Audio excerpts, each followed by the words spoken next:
I don't find anyone who thinks, it would be a good thing if we didn't have the Fringe here anymore. But I think you're absolutely right. We can't take it for granted that the Fringe belongs to us. The Fringe belongs to the people that make it, and actually we need to ensure that we are creating a welcoming city for them to continue to create that Fringe. It's not ours, it's the people that give birth to the creativity that sits behind it.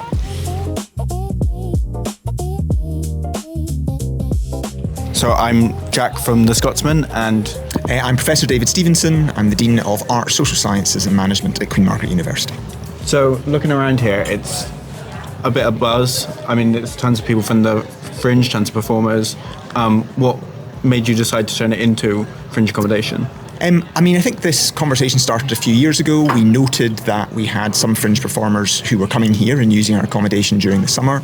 We have close relationships with the Fringe Society because obviously we have a long track record of teaching creative and cultural industries here, and so the Fringe Society were people that we knew well. And we recognised that there was a developing problem. It is difficult to find affordable accommodation to stay in Edinburgh for 3 or 4 weeks at a time. And so we thought, rather than just letting people find us, could we do something that made it a little bit more of a kind of concerted effort to try and address it? And so this idea of a Fringe village was born, whereby the accommodation that we had and that we were content to leave essentially is relatively affordable. We then spoke to the Fringe Society about, well, how do we make it more than just accommodation? Could we do something that if we did have 600, 700 kind of Fringe performers and technicians here, that perhaps we could just offer a little bit more? So whether that was wellbeing or networking. So it evolved over time. I think it kind of officially, we've said it's been the Fringe Village for the last 3 years, and it's worked really well. It's kind of grown each year. We've got a kind of reputation for people coming back, and I think some of the people that have come back are recommending to others that it offers a slightly different perspective. It's not just affordable, it also offers somewhere away from the city, which can be quite overwhelming whilst you're kind of here for a month. What's the difference between having Fringe performers and having students on campus? To some extent, there's not that much difference. I think that, students and Fringe performers are all a collective of individuals. I think similarly to students, what's exciting about having Fringe performers here are that they are people who are interested in ideas, they're interested in storytelling, they're interested in community, they're interested in meeting other people. And that's a big reason why a lot of people will come to university as well. So from our perspective, it's really lovely in August, when obviously we don't have students staying here, to have another group of people who are just kind of interested in engagement with each other. So it really brings a kind of buzz to the campus as well for us. And, it's great to come into work in the morning and you walk past and you see someone wearing whatever costume that may well be that you see. And so, it's nice for the staff as well that we're here to kind of see the campus being used. And are you fully booked out? Are you? Essentially, in terms of the spaces, we've committed more of the spaces that we've got available each year to this.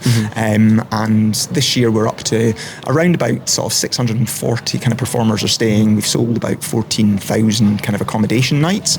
There's perhaps a little bit more room that we could take. But again, we obviously, we have other things to kind of factor into this. Our students will be coming back for kind of our Freshers Week, and that'll be happening relatively soon. The Fringe overlaps slightly with our beginning of term. But again, if we know that this works and we start to kind of plan this into the future, it's something whereby we can make an increasing amount of our space available. But obviously it's not inexhaustible, and we would reach the point whereby essentially all the accommodation we have on campus, would be full. But certainly there's still room for us to grow this a little bit more kind of next year from the sort of the numbers that we're at the moment. And do you think the fact that it keeps getting bigger and busier speaks to the kind of pressures on the city in terms of prices and how expensive it is to find somewhere? Like, people are turning to places like this. I think it's twofold. I think there is as you say, there is a kind of pragmatic response to the cost of staying in the city centre, which is expensive. And I think that there are people, and obviously there are people for whom coming to the Fringe can be very difficult because you are needing to find costs. People don't come to the Fringe to make money. Some people maybe come here to develop their career. Some people just come here because it's an experience that they want to do. Often the Fringe can discussion in the media might focus on kind of people who are at the start of their career. The Fringe what is wonderful about the Fringe is that you have people who are here to perform for all sorts of reasons. And fundamentally, nobody wants to, spend a huge amount of money coming to do that experience, because it will tip the balance away from taking a risk, having fun and kind of engaging. So I think people are looking for something that is affordable, fairly priced. But part of the feedback we've been getting is that it's not just the price point that we've kind of got this at. It actually offers something different. People don't just come to the Fringe to put on a performance. They come to the Fringe to feel part of something, to meet other people, to meet performers from around the world. And having the space here allows people to interact with each other.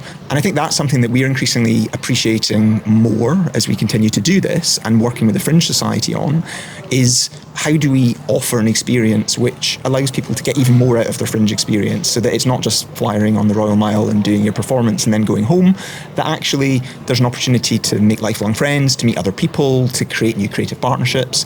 And I hope, and certainly the feedback we're getting, is that part of the reason that people keep coming back is that the price is good, but we also offer something more. And do you think it makes things like this make it more so people who might not have a chance to, might be priced out somewhere else, can come here? I think it certainly helps, but it's a really difficult challenge, I think, for the Fringe, because you've got kind of two competing tensions. The Fringe was set up very explicitly as something which was not curated.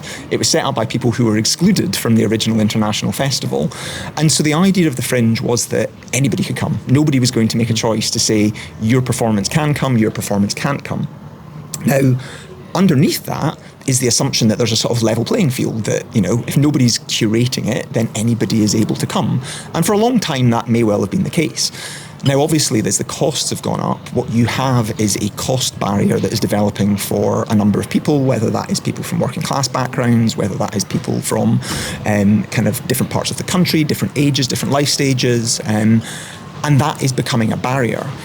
But how you address that is difficult, because part of the challenge is if, for example, you start to introduce funds, of which there are some. You've got things like Edinburgh, who are offering really important funds to allow people who are perhaps on benefits to present their work. These sorts of funds inevitably introduce an element of curatorial choice, because not everybody's going to get a fund. Not everybody's going to get access to that money. And so all of a sudden you are introducing, whoever it is, a panel of people who are making choices about who can come to the Fringe, even where that funding is intended to support accessibility. And so we have to find a balance whereby, ideally, we retain the sense that anybody who wants to perform in the Fringe can come to the Fringe, that there shouldn't be any curatorial oversight of what's on, but we have to recognise that curatorial oversight isn't the only barrier that people face. And I think that's where, for us, we have accommodation, and arguably, we probably could be charging more for that accommodation right now. Universities, like a lot of the public sector, we face our own financial challenges, and so we've got to balance the pressures that we may face with also fulfilling our kind of civic duty and kind of building community wealth. And I think the answer to the Fringe is never going to come from kind of looking at one group, whether it's the Fringe Society, who, they don't curate the Fringe, that's not their responsibility to do that component of it. It's not their fault. It's not the people who kind of run hotels' fault. They have businesses to run. But I think we have to recognise that in terms of ensuring the Fringe can continue, it has to be a collective effort where all of us try to ensure that there are multiple routes for multiple different people to be able to come here. And I think that the Fringe Village is a part of that solution, and one that we're happy to play. But there's still work to be done.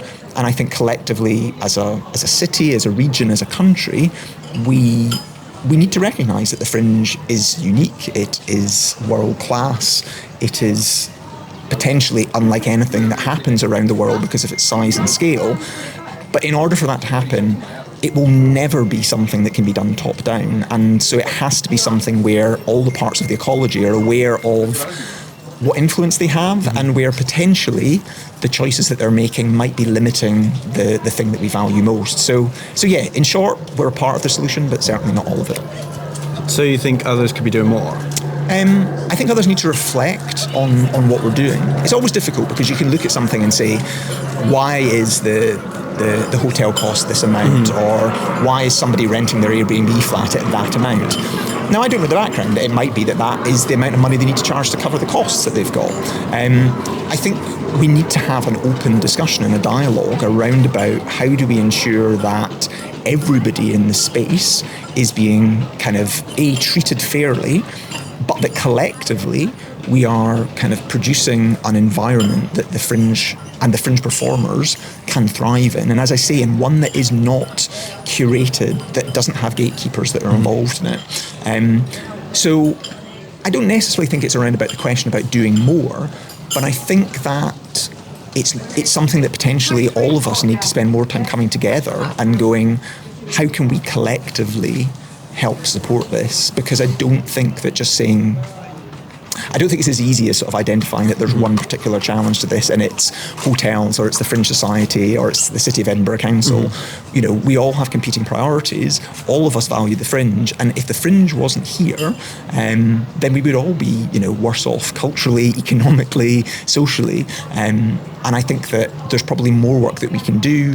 And part of the work that we've done with working with the Fringe Society as a collaborator is that we couldn't have offered what we offer without collaborating with them.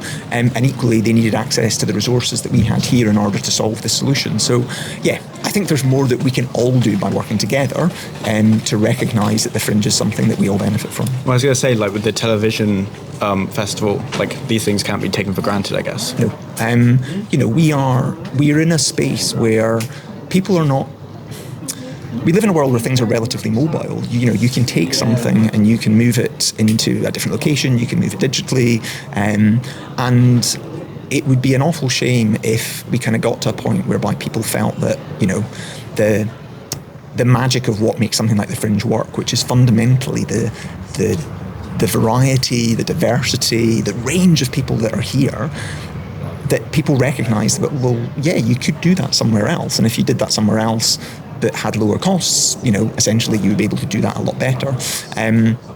But equally, you can't pretend that there aren't costs in terms of bringing people here. There's an impact on the city, there's an impact on public services, there's an impact on, waste collection. And that's where these are not simple or straightforward. And it's something that, I think everybody is, in general, proud of Edinburgh as a festival city, proud of the Fringe. And I think that I don't find anyone who thinks, it would be a good thing if we didn't have the Fringe here anymore.